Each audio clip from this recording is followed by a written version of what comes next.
So without further ado, let's give it up for Nick. My brother, appreciate you. I'm a little nervous. You guys, I've been on multiple podcasts. I've been on a top-rated podcast in the United States before that has had hosts of people like Layne Norton, UFC fighters, NFL players, and mine actually still, if I remember right, is still top 10 out of that. But I've never publicly spoken in front of people, so I'm gonna fuck up a little bit. We're gonna have some good times, we're gonna have some bad times, but I'll always bring it back up. So being here this weekend, I mean, this is fucking life-changing. I've been in a couple different mentorships and nothing is like PTBI. Like, I have so much love for PTBI. It's just, you guys are gonna leave here feeling like a different type of way. You're gonna be inspired. But the reality is, most of this shit's gonna die off. There's a couple of you, I can see it when I look in your eyes, that it's not gonna die off. But for the majority, that's the reality. My approach is always hard truths. I will never fucking lie to you. Like Francis, I'm a big fan of Wes Watson. I fucking just love quotes all day long. So being here, you guys have heard multiple speakers talk. What is the one thing that every single one of them did at the very beginning? Who said it? Right there. Your story. That is the most powerful thing you have, is your story. So being right where you guys are last year, I kept asking the big dogs, how did you do it? How did you do it? Every single one. And I kept hearing the same thing. You got to tell your story. But I didn't want to tell my story. I have a bad story. But after a lot of internal work, a lot of healing, I started telling my story. And when I started doing that, I was able to help countless people not only get in shape, because that's what we all do, but to work through the situations and from their own trauma. Now, I'm no therapist, but I can help somebody through some shit, right? So that's what we're going to do here today. I'm going to tell you my story. So full disclaimer before we get into this, how many of you guys, show of hands, follow me on Instagram? Okay, to the ones that don't, we're going to have a fucking talk after this. But to the ones that do, they can tell you firsthand, I'm very loud. My kid tells me all the time, I'm very loud, and I cuss a lot. That's just me. I don't dumb my shit down for nobody. This is how I fucking talk. So if you don't like it, just fucking back up a little bit, right? So let's get into this. And I'm gonna walk in front of the screen way too much, so get a little nervous at pace, but. See, it's already starting. Oh, hit the button. It's probably locked.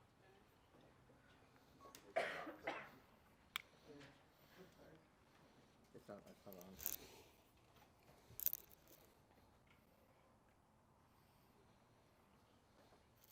In presentation mode? Motherfucker, I told you guys. There you go. Oh, maybe because you have the animations on it? Yeah, I'll just do it like that. All right. I'll just click it. It's good. Fuck, we got the whole clicker because I called you out about it. Oh, no, hit allow. It wasn't plugged in. Oh. All right, let's just reset.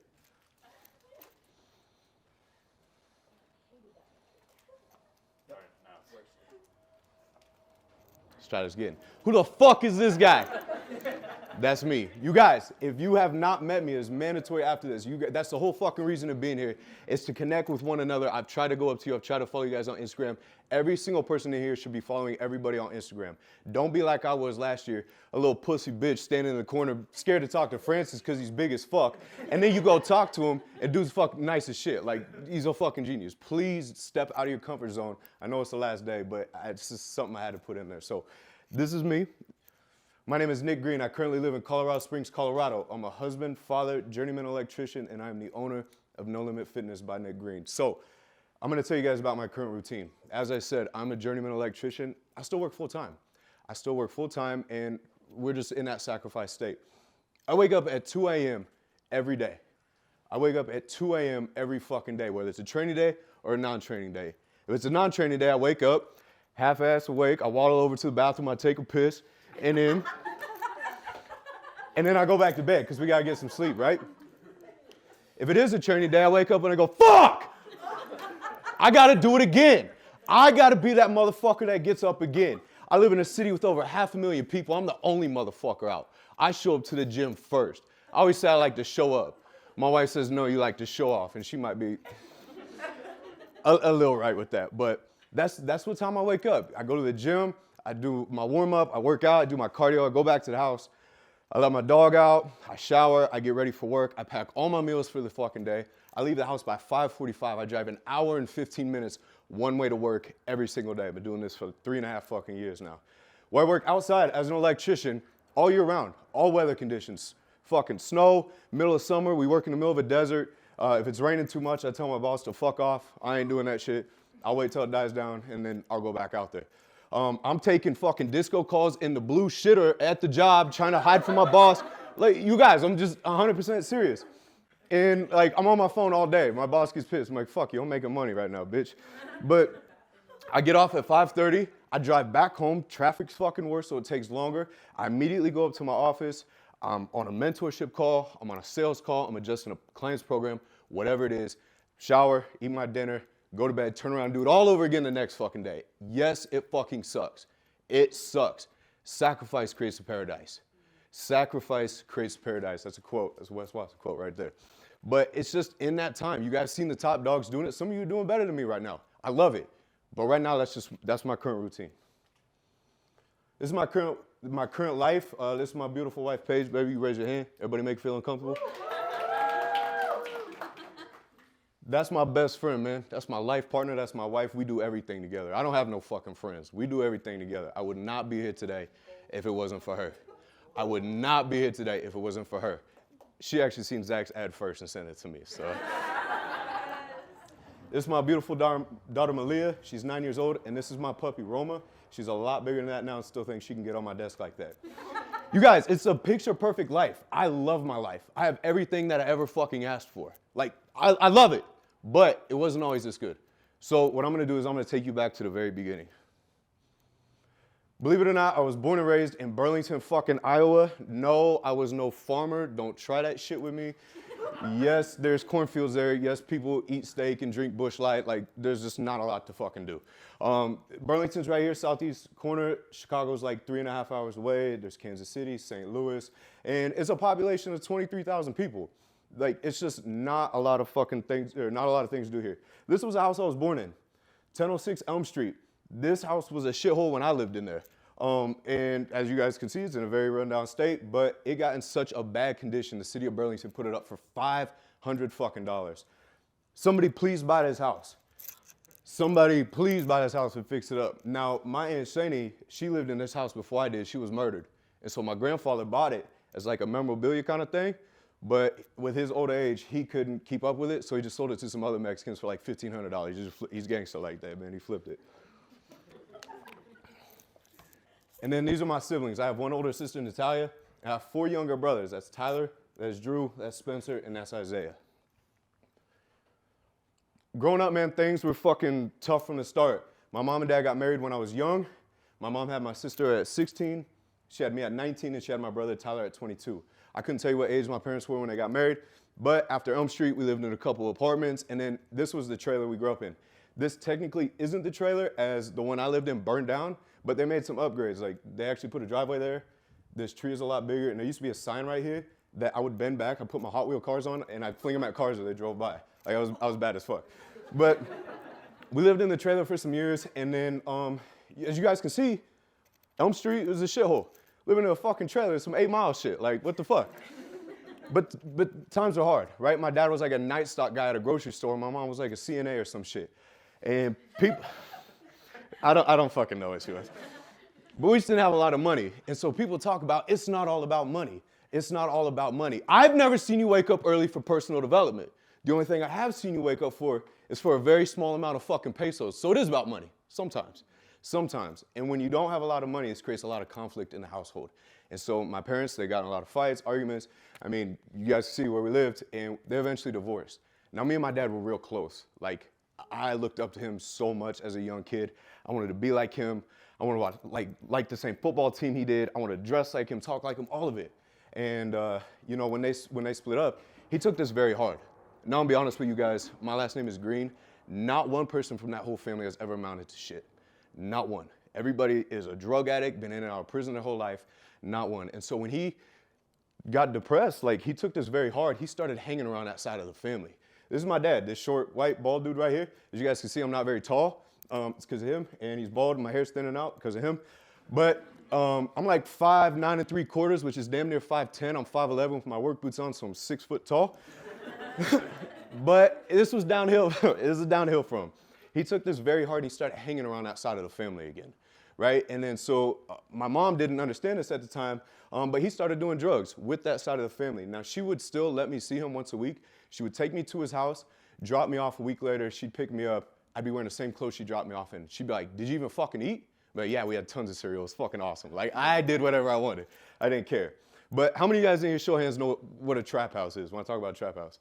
Okay, so that's kind of like this house they were doing. It was kind of like a crack house, too. The fools getting high on their own supply. Like, you know the 10 crack commandments. Come on, man. Like, what the fuck? But I remember going to this house. So many times as a kid.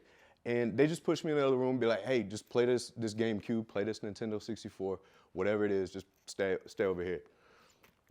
And my dad had already got caught twice in Iowa and in Illinois. He got caught with possession with he had like a digi. That's what we weigh our food out on, but that's what they weigh their drugs out on. It's a digital scale.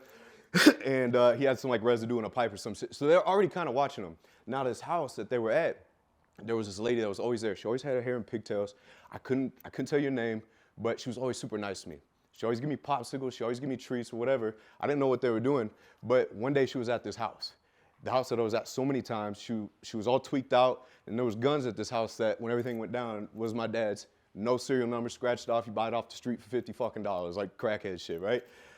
She got into a fight with her boyfriend. They're all tweaked out. She grabs one of these guns. She puts it to her, blows her head off in the fucking house. The house that I was in so many times as a child. So her boyfriend freaks out. He runs outside. Somebody called the police. Somebody called the fucking police. The neighbors were outside. They heard it. They called the police. Burlington police show up. They see her. And then they see the operation. You guys, they had kilos and kilos of fucking meth in this house. And they're like, holy fuck, this ain't a state matter. This is a Fed matter. When everything went down, everybody ratted except for my real father. And that man did just under 20 years in federal prison. My best friend, the guy I looked up to so much, gone. I was a young child. This created a lot of pain for me because I felt like he gave up on me. This is my dad right here. I don't have a lot of pictures of him. Anybody that knows anything about prison, it's segregated as fuck. On one side of the room, you got your Norteños, you got your others, which is like Asians and Samoans and shit, and you got your blacks. On the other side of the day room, you have your whites, you have your Sureños, and then you have your Paisas. Paisas are the Mexicans that are actually from Mexico. This is him, his white ass posted up with the Paisas gang in prison. Like, I just had to put the picture in. He's white as fuck and he speaks fluent Spanish. It's crazy. But he was gone, and I felt like he let me down. So I had to go through counseling as a kid. I had anger management classes. I remember them specifically trying to tell me to count to 10, and by 3, I was pissed off again. I'm like, I ain't doing this shit. What the fuck? It created a lot of pain. Gone. Moving forward, this is my stepdad, Mark Farron. This is me. I tried to grow my hair out for years.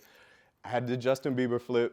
My wife makes fun of me all the time, but that's my younger brother, Tyler, and that's Drew. Drew is Mark's biological son, and so this is just a picture so you guys have a reference. Drew didn't come 2 years later, obviously.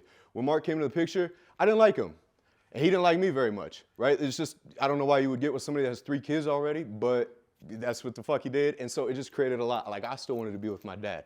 And so he just favored Drew growing up. I always had to watch Drew, and Drew got whatever he wanted. If Drew wanted a snack, he'd go ask his dad for a snack. If I wanted a snack, don't you fucking ask for a snack, right? So I'd just be slick about it. Be like, hey, Drew, you want a snack? He'd be like, yeah, but go ask dad. So he go ask dad. Dad come back, he gets a snack and be like in the other room sneaking shit. Like, I'm gonna get my fucking snack, right? But what do, right? You just go through life. And there was times my stepdad and I did bond. But it was just the wrong way. Like, I played baseball for years.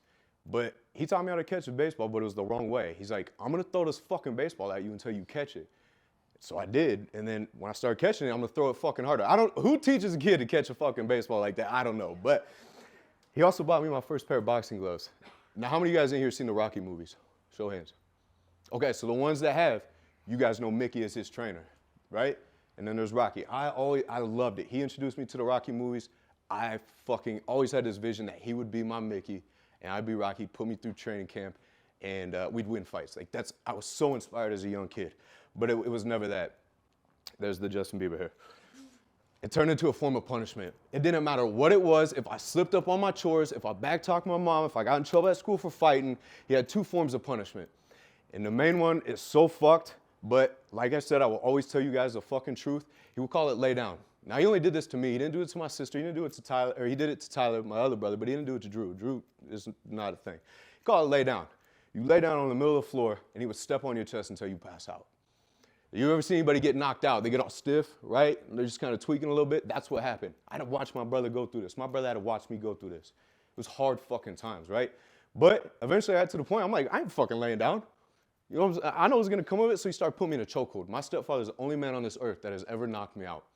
The only fucking man that's ever knocked me out. He ain't doing that shit now. But eventually I got to a point where I'm not gonna sit, I was a little squirmy fuck, right? So he tried to put me in a chokehold, and when somebody's not cooperating with you, it's very easy to start punching on them. So this led to put on the gloves. So it turned into a disciplinary act, so I go put on the gloves. And I remember this fucking look he'd give me. He just grit his teeth, he fucking had his big ass nose and shit, and he just fucking, like, just mean, look at me. He'd say, put your fucking hands up. So I put my hands up. Boom, hits me, knocks me down. Get up. So I get up. Looks at me again. You want to backtalk your mom? You want to slip up on your chores? You want to get in trouble at school? Boom, hits me again, knocks me down. Get up! By this time, I'm bleeding. I don't want to get up. I'm crying, but I get up. He said, put your fucking hands up. So I put my hands up. Boom, hits me again. Get up! Every time. I didn't want to get up. I was laying on the floor. I was crying in the fetal position, just bleeding. Bitch, I ain't getting back up. If I get back up, you gonna fucking hit me. You think I'm fucking stupid? I should lay my ass right here on the floor. But the thing was, as such a young kid, it clicked. Get up. Get up. Every time. It didn't matter how bad it hurt. I had to. Get up. Just let that sit with you guys for a while. Get up. Things started changing at home. My stepfather lost his job. My mom started working 2 jobs. This wasn't enough to make ends meet. Eventually, we lost power in our house for months. Nowadays, they have rules where they can't shut your power off from this date to this date. They didn't give a fuck back then. You didn't pay your bill. You got no fucking power. So I'm taking cold showers. My mom had all these Mexican candles in one room. It's like a memorabilia kind of thing. Any movie you've seen somebody walking down the hallway, one candle is lighting up the whole, that's a fucking lie. We had like 48 candles on the dining room table, didn't light up shit. Right? So we had no power. And you guys seen my hair. I'd flip it over. It's so greasy, it just stick in one spot. And so I had to take cold showers. My mom could shower at work. My stepdad could go to my grandma's. My sister could shower at school. I couldn't. So if I didn't want to have greasy hair, I had to shower in the cold, right? Like no heat. We were fucking lighting fires in the basement, in the wood burner, trying to just hover around it. It's fucked. So you start doing weird shit as a kid, like staring at the wall in your room in the dark. Yeah, I was weird, whatever. But this just does something to you, man. Eating the cold food. This is me getting in high school. This is me my freshman year of high school. I was 95 pounds and I wasn't even 5 foot tall. So you can imagine what kind of adversity came with that. I didn't have no fucking girls looking my way.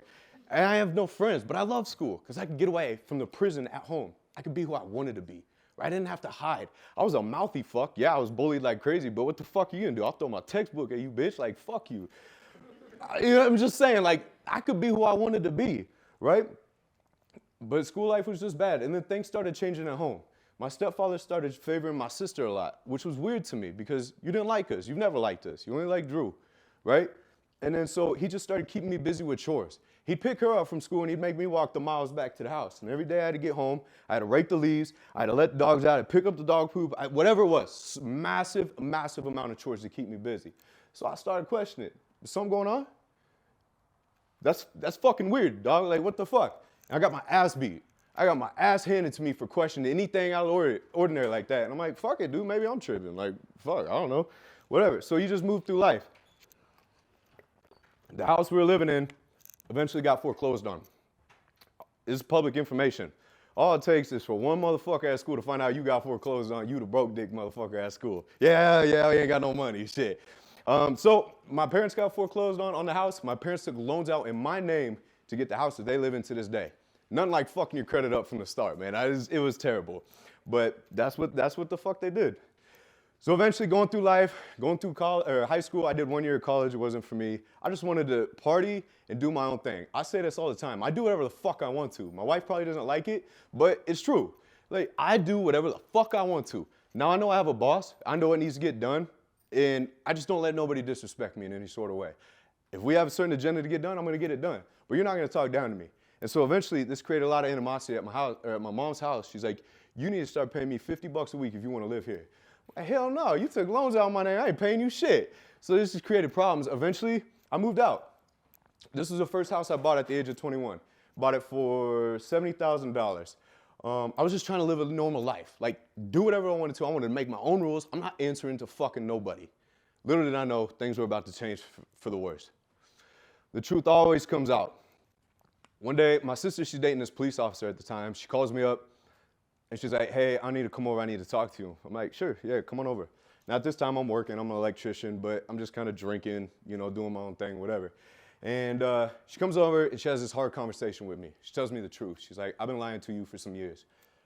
Long story short, my stepfather manipulated his way into performing sexual acts with my sister when she was underage. And when she told me, I froze. I fucking knew it. I fucking knew it, and I got my ass beat for fucking questioning something like that. And so I said, all right, what do you want to do? She said, I'm going to go tell mom, and then we'll see what she does from there. I haven't gone to the police yet, but I'm going to tell mom, and we'll go from there. I said, cool, just let me know. She takes my mom out to eat. She tells her. My mom's like, okay, I'm going to go home. I'm going to confront him, and then I'm going to kick him out. She said, okay. She goes home. She confronts him. He admits to it. She kicks him out. 3 fucking weeks later, he was back. 3 fucking weeks later, he was back. See, my grandmother was a drunk. My grandmother grew up with my mom in the bars with her. And so my grandmother didn't give a fuck if my mom skipped school. My grandmother never showed my mom love. Therefore, my mother never learned how to receive love. So how the fuck do you think she ever learned how to love me in the right way? Or my sister or my brothers? Now, I know my mom loves me, but it's very easy for a manipulative man to come in and take control of a situation like that. 3 fucking weeks later, he was back. And so when I found out about this, I kind of froze. I took a step back and went back to my house. And I just, a lot of time just sitting by myself. I didn't know how to respond to a situation like this, but I was very mad. I was very mad from all the childhood trauma and shit, and then this. Who would have ever thought this would fucking happen to me?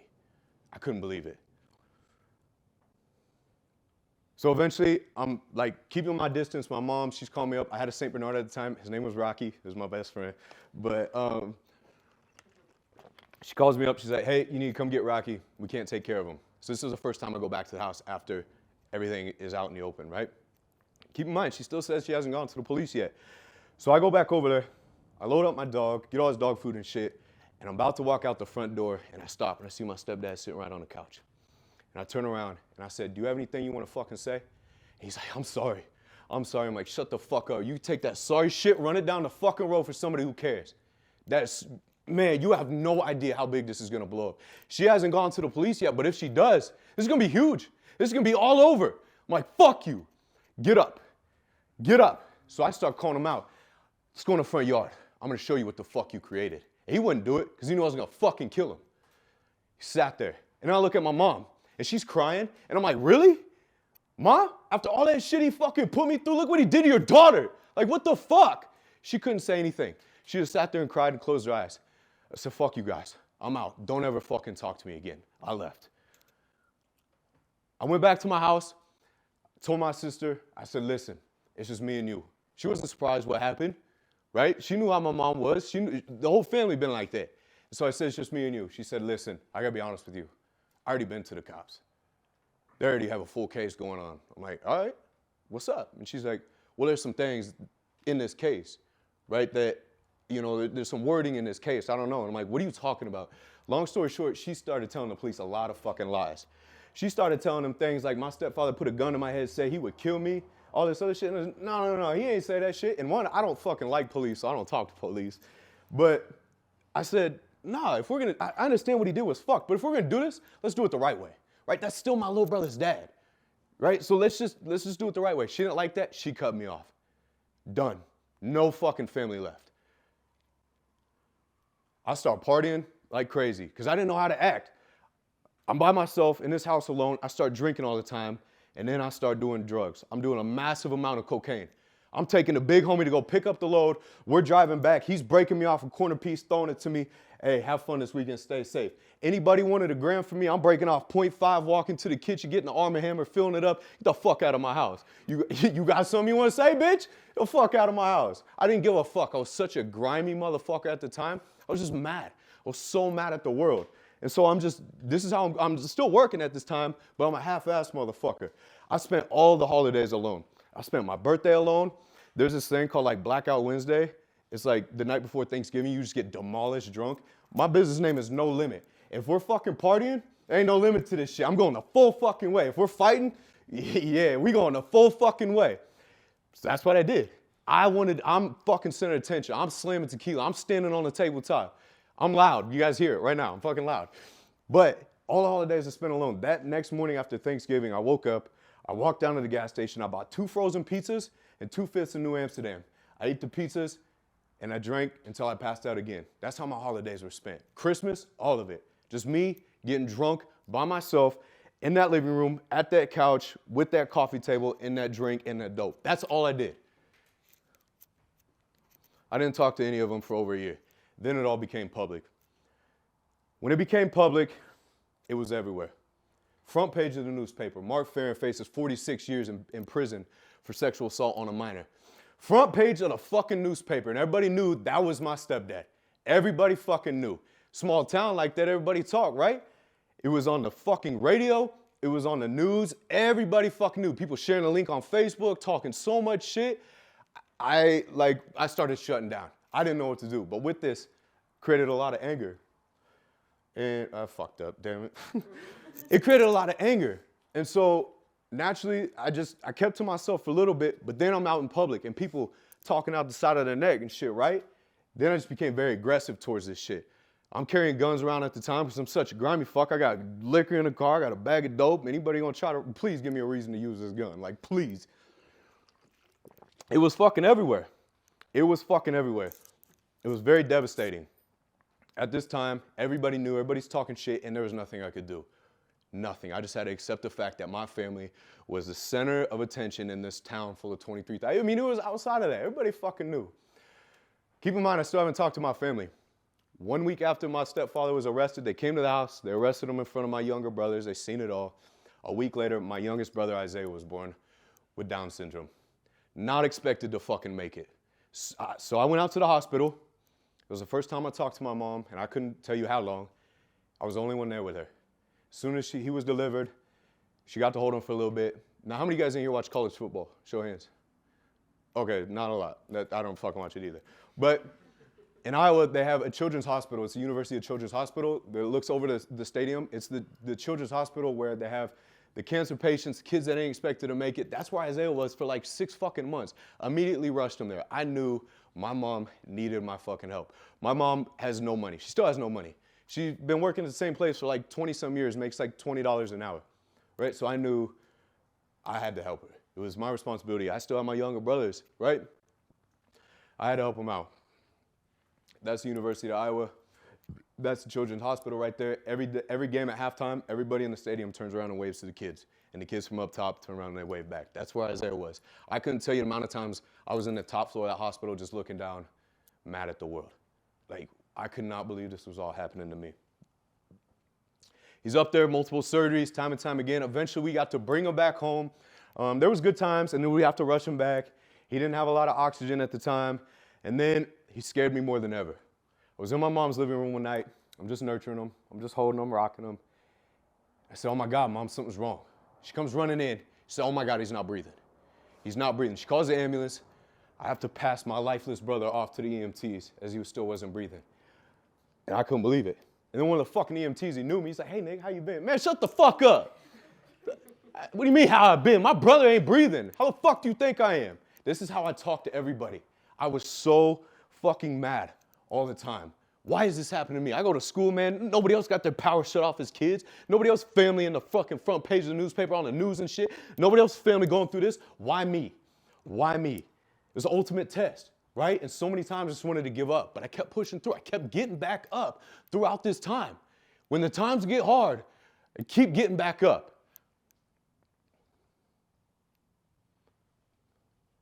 Now at this time, it's been out there. Shit starts popping off, right? There's rumor having it my stepdad might get out of jail. He might get out on bond. My Mexican side of the family, they didn't like this. Now they think they some fucking thugs and shit. They said they're gonna send a mafia after him. My mom tells me this.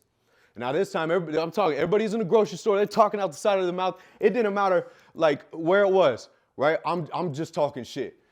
My family, my mom tells me this about my family. I said, no, you're not. You're not gonna do shit. This is my family. Where the fuck were you guys when we had no power in my house as a kid? That's when we needed help. I don't need your fucking help now. They said, no, we're coming after them. I said, no, you're not. They said, then we're coming after you too. Now, this time, you guys, I'm such a fucking alcoholic, cocaine-using motherfucker. I didn't give a fuck. That's me. Bitch, come do what the fuck you gonna do. Come show me. Come show me what the fuck you're gonna do. Here's my fucking address, bitch. Come show me. They didn't fucking do it. Fucking soft-ass gangsters. You ain't shit. Pissed me the fuck off, man. This is a fucking article about my dad. Began crying when the defense attorney asked him how his 1-week-old child was doing. It was devastating. It was fucking everywhere. Now this time, yeah, that's me too. I'm fucking wilding out. It didn't matter if we're at the bar, in the fucking dairy section at the grocery store, all that shit you were talking on Facebook, you have to live all that shit you talking. Every single time. I didn't give a fuck who it was. I had a gun in my waistband at all fucking times. Motherfucker, I'll fucking kill you right now. That's how I was. I did not care what consequence came of it. That's how I fucking acted. Living a life like this eventually led me to spending time in jail. My neck thick as fuck because I was drunk.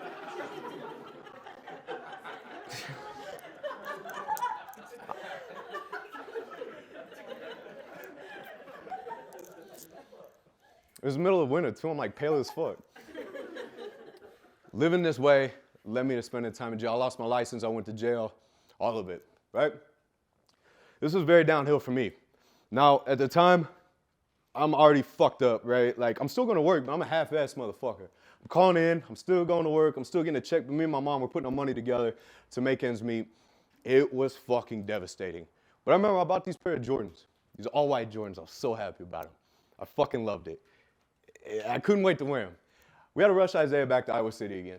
I'm like, all right, now my car, I lost my license. So I'm with my mom and shit. I'm driving illegally. Her car is a piece of shit, and we're driving my stepdad's truck. We take him up to Iowa City, and we drive him back from Iowa City in the middle of a snowstorm. The truck starts breaking down. My mom looks at me, and she's like, what do we do? I don't fucking know. Pop the hood. It's fucking like 9:30 at night, middle of a snowstorm. So I'm out there. I don't know what the fuck I'm looking at. So I'm like, fuck it. I get behind the truck and I start pushing the truck on the highway in the middle of a fucking snowstorm. Fucking my shoes up, man. Creasing them bitches so bad. And I'm just pushing, man. I'm pushing the truck. And as I start pushing, I slip on the snow. I bust my shit. I fall to my knees. And I get back up, right? I get back up and I start pushing again. The second time I'm pushing, I slip, I bust my face on the fucking bumper. And I get back up, but I can feel myself starting to choke up. I get back up, and I get back up, and I kept falling, and I kept limping the truck home the whole fucking way. We limped the truck the whole fucking way home. We got it back, and I dropped my mom off, and I dropped my brothers off. She's like, do you want to ride back? I said, no, I'm just going to walk. I'm going to walk home tonight. I fucking had enough. I stopped at the gas station. I bought some more liquor. I walked home, and I found myself sitting alone in that fucking living room, at that couch, with that coffee table, with that dope, with that drink again. And by this time, I had enough. I was done. All that shit added up. All the trauma, all the pain, I was done. I loaded up one of the guns that I had, and yeah, I was done. I loaded him up, slamming this bottle. I load the gun up, put it right here. I'm tapping out, throwing the towel, it's over. I close my eyes, I start to pull the trigger, and as I close my eyes, I see my mom. I see my mom give me that same fucking look she always gave me, a disappointment. Every time I let her down, every time I got in trouble at school, whatever it was, I seen her looking at me. And I was like, no, no, no, this is her fault too. I would not be here if it wasn't for her. So I gathered myself again, I grabbed the gun, I put it right here. That's it, I'm done. I close my eyes, I start to pull the trigger, and then I see my brothers. I seen every single one of them. I seen me hugging my brothers at the courtroom when they sentenced my stepdad to jail, and the Hawkeye, the newspaper, sitting there taking pictures of us as they're crying, my mom's crying. And I said, no matter what, I always got you. No matter what we go through, I always got you. No matter what. I seen them, but I'm still trying to fight it. And then I see me picking up Spencer, my other younger brother from daycare, and he's crying, wondering where his dad's at. And I don't know how to handle this. Like, I couldn't handle it. And then I seen Isaiah, the one that had it the worst, the one that wasn't supposed to make it. I seen him not giving up. So why am I giving up right now? Why am I tapping out? Why am I throwing in the fucking towel? So I set the gun down, I'm fucking bawling my eyes out at this point. I go to the bathroom, and I'll be honest with myself. I look myself directly in the eye, and I said, "You're not hard, you're hurt. You're crying right now." And I was very hurt. All that shit, all that trauma, all that pain, it finally caught up to me. I couldn't hide from it no more. I was putting on a mask. All that tough guy shit, this is because I was hurt. You know, I didn't need you to teach me how to fight. I needed a fucking hug, right? I needed that father-son bond, and I never had that. It was just hurt. It was a lot. So I just sat there and cried on my own in the dark, and I let it out. After I left the bathroom, I went back into the living room. I dumped out the bottle of liquor. I put the gun away, and I went to bed. I woke up the next day with a new mindset. I'm going to take this boxing shit seriously now. I was still fighting at the time, but I'm fucking 3 days out from a fight, drinking at the bar and shit, right? I woke up with a new mindset. It's time to get the fuck back up and keep going. I cut off all the people and all the things that weren't benefiting me, that weren't pertaining to the goal I had at hand, that didn't see the same vision I did. I got rid of them. I cut them off. I went on to become a 2019 178-pound Golden Glove state champion. I knocked that motherfucker out in the third round. I was beating him so fucking bad they threw in the towel. As you guys can see, my head's down. They raised my hand in that championship round. I was so happy. I felt like I'd overcame so much. I walked over to the corner, to the guy that helped me train for the fight. I said, "Man, we did it." He looked at me, turned around, started walking away. He said, "No, you did it." I put my head in the turnbuckle, fighting back tears in front of hundreds of fucking people. Right? I was still trying to maintain that tough guy composure, but I couldn't. I felt like I had overcame so much fucking adversity. And I locked in. I got up when times were fucking hard. And I came on to get to the goal that I set, right? After that, my homies were in the city. We're partying it up. We're in the VIP section, popping bottles, all this shit. It was great. Everybody want to celebrate with me. I'm the state champion. I got this belt. I got this trophy. Everybody want to hang out with me. When all that died down, where was everybody? Where the fuck was everybody? And right there, I realized that it wasn't all this shit that I wanted. It was love. I wanted love my whole fucking life, and I never had it, right? I have that now with my wife, Paige, but then I didn't have it. Eventually, I had to get in alignment with myself, be fucking honest with myself. Things eventually calmed down. You learn to stay out of the way, stay out of the drama. You go looking for trouble, you're going to fucking find it every single time. Anybody that's done it, you know. I ended up messaging this girl one night that used to live next door to me when we were kids. That house that got foreclosed on. That girl that I messaged, she actually turned me down the first time. Second time, she let me take her out. We hung out on Christmas Day. The next day, woke up, I took her out to breakfast. That girl I messaged is my wife. The girl that used to live next door to me when I was a kid. We eventually started dating, we get more serious. I said, fuck this, I'm packing up everything, I'm leaving bumfuck Iowa. Just fuck that. I'm starting a new fucking life in Colorado. As you guys go on your own journey, you're gonna experience two fucking things. You're gonna experience fear, and you're gonna experience faith. Some say fear and faith cannot coexist. I think it's bullshit. Fear is inevitable. Every single time, it's inevitable, it's gonna happen. Every time I got in the ring, every time, I'm just hoping this guy backs out. Please don't show up for the fight, just let me win. Like, every single time. Fear is inevitable. But fear says, what if? What if I pack up all my shit and I move to Colorado and things between Paige and I don't work out? What if? What if? What if I launch an online business and everybody from my hometown makes fun of me for it? What if? What if I don't sign another fucking client? That fucking thing. What if I don't sign another fucking client for months? What if? Right? That's what fear says. On the other side, you have faith. Faith says even if. Even if I move to Colorado and things between Paige and I don't work out. Even if I start an online business and everybody from my hometown fucking makes fun of me. Even if I don't sign another fucking client for months, you can't break me. You can't. You guys, I lost everything. I lost my father. We lost the house. I lost my family. I lost my license. I went to jail. I lost it all. Everything. But most importantly, through that process, I lost myself. These motherfuckers can come take everything from me. You can take everything I fucking have, but you can't take me from me. I will not lose myself again. Watch me get the fuck back up at 2 a.m. tomorrow. You can't break me.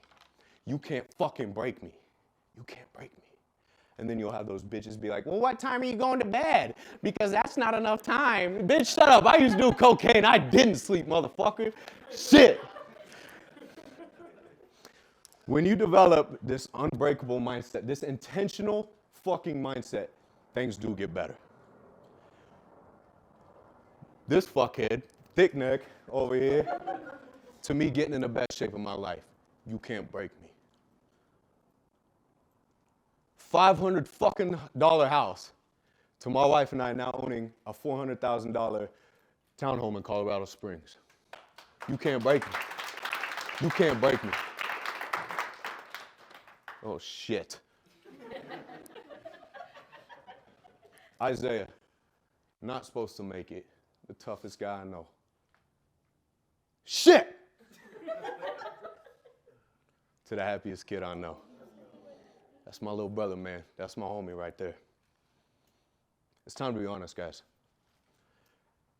I'm going to ask everybody this question as you're reading it right now, and I want you to be fucking honest. Don't raise your hand. I'm not going to call you out like that. But you know, are you in the best shape of your fucking life right now? If you're not, why not? Why should anybody fucking listen to you? Why?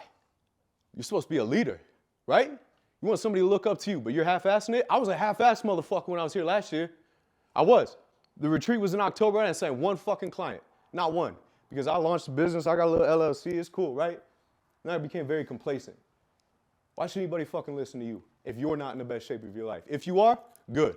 Let's keep going. Let's keep going. Is there someone or something you know you need to get rid of in your life right now? Don't raise your hand. You know, inside.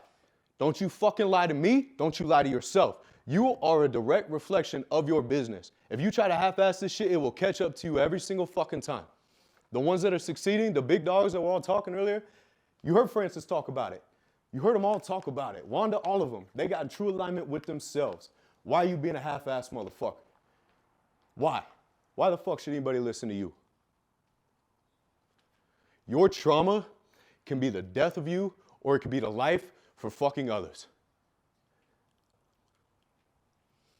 It's time for you to get the fuck back up and become the leader that you are meant to be. Now, I told you guys all, I love my life. I was in such a shit place. I just became the most vulnerable person ever in telling you guys this fucked up ass story. But there's one more thing I gotta add to my life that I already love. Baby Green coming May of 2025. Thank you guys for your time.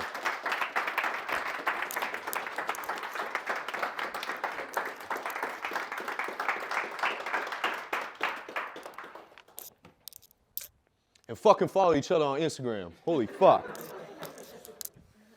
Now, I know mine wasn't like the rest of these guys. You guys already heard everything you need to say. Khalil was perfect, right? He called you guys out. You know what the fuck you need to be doing.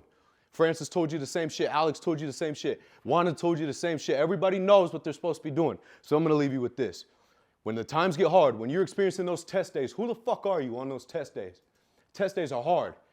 But you become this person when you tell yourself the test days are the best days. When you overcome this fear, when you overcome that pain, when you push through and you do not tap out when things get fucking tough. Who the fuck are you on those test days? It's time for you to get the fuck back up. Become the leader that every single one of you are meant to fucking be. You guys are here for a reason. I got love for nothing. I got nothing but love for every single person in here. But it starts with becoming who you're supposed to be. Thank you guys for your time, man.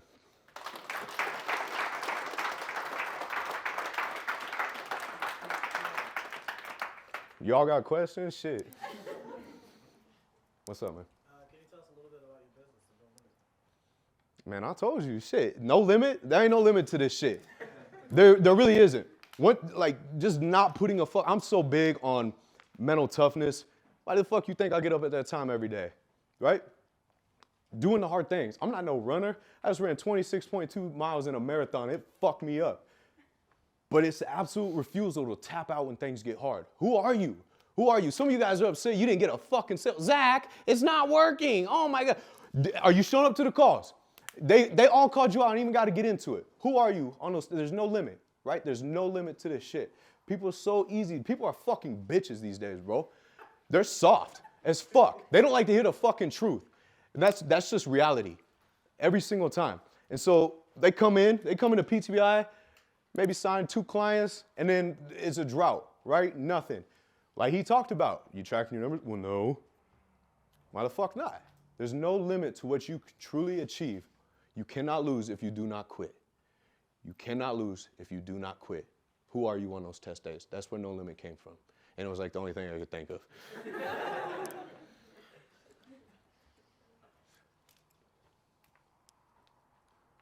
Anybody else? Thank God. No, I'm just kidding. I'll talk all day, you guys. Like, you're not overstepping boundaries. They're like, I don't care. I'm just showing you guys fucking everything, right? So that doesn't exist here. You feel like you have a question, please ask me, because any way I can help you, I'm going to do it. It doesn't matter. What's up? You got one? Yeah, I relate. I mean, I relate to the. How did you deal with the emptiness? Like after, I heard your gun story, and I had the same situation in a way of like, I just didn't care. Like I just like, I got to a point where like that's where I got into like really extreme sports, like free soloing, where I was just like, the whole point was to just like see if I could care ever. Like, was I ever gonna care? And like, I never dealt with guns. I was really nervous about guns my whole life, so I was never. Part mostly for that reason, because I felt like I would use it. Did you feel like that when, like, how did you feel like after dealing with those emotions and moving past them, moving into business, did they ever fully go away? Do you still feel like you're in a pit? Yeah, I mean, I have times. Most of these motherfuckers out here, their weakness is their cake and their Twinkies and shit. My weakness is my anger, letting it get the best of me. Right? Somebody cuts me off in traffic, I'm gonna fucking kill you, bitch. You don't do that. You know what I'm saying? Then you gotta let it go. You gotta let it go. You gotta step into this new version of yourself. Morally, I can't get away with killing him, right? But it's not about me. I got a wife I gotta take care of. I got a baby on the way. I got a daughter at home already. Who are you when you're tested? Doing hard things isn't always physical. Doing hard things is letting it go. That's a hard fucking thing for me. But since you start doing that, man, I ain't never gonna see this fool again. You really wanna do it? Let's do it. But if not, fuck him.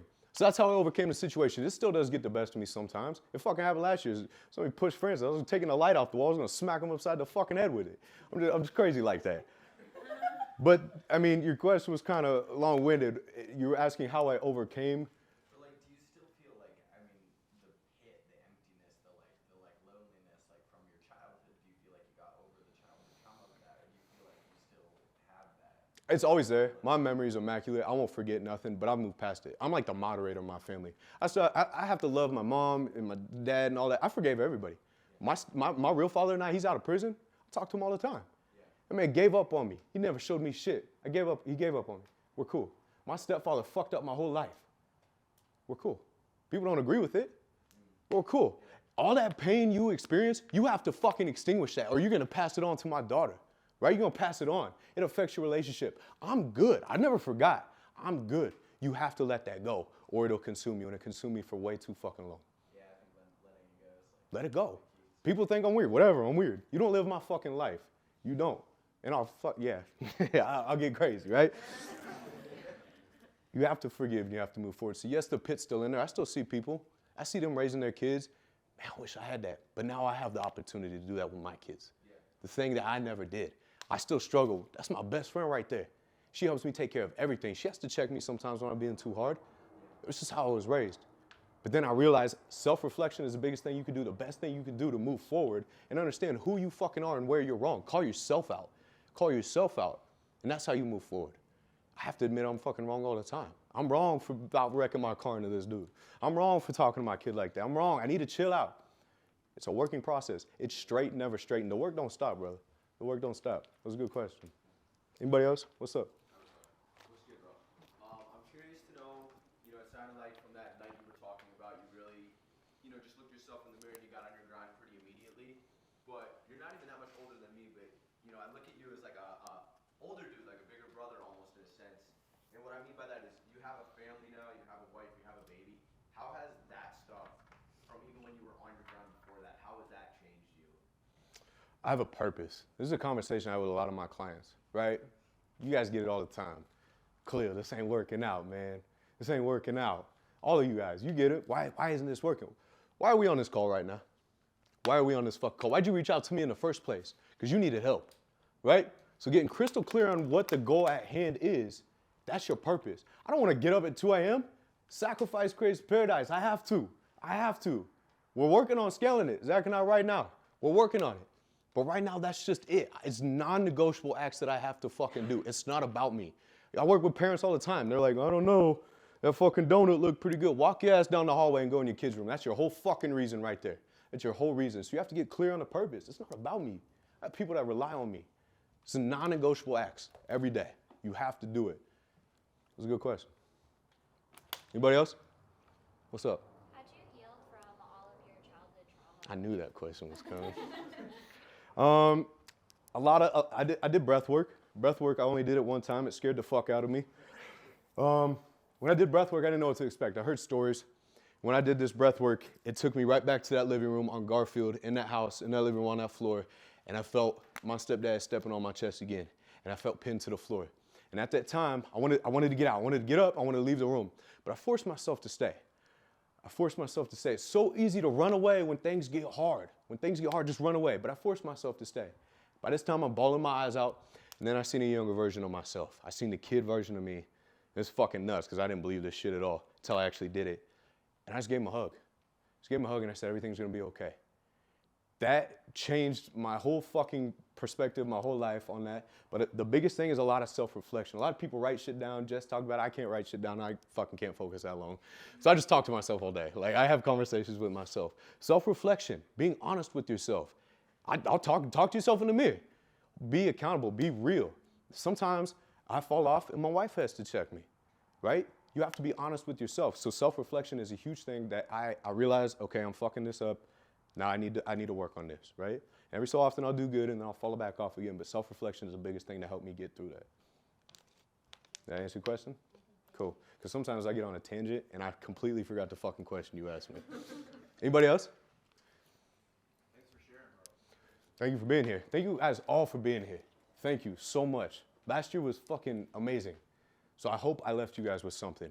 Stop being a half-assed motherfucker. We can have great times, right? I didn't stay out last night because I knew I was gonna fucking yell today and I didn't want to lose my voice. But you guys know in whatever area it is, you know where you gotta make this change. Tracking KPIs, you still half-assed drinking on the weekend, you're doing drugs maybe, whatever it is, it's time for you to get the fuck back up.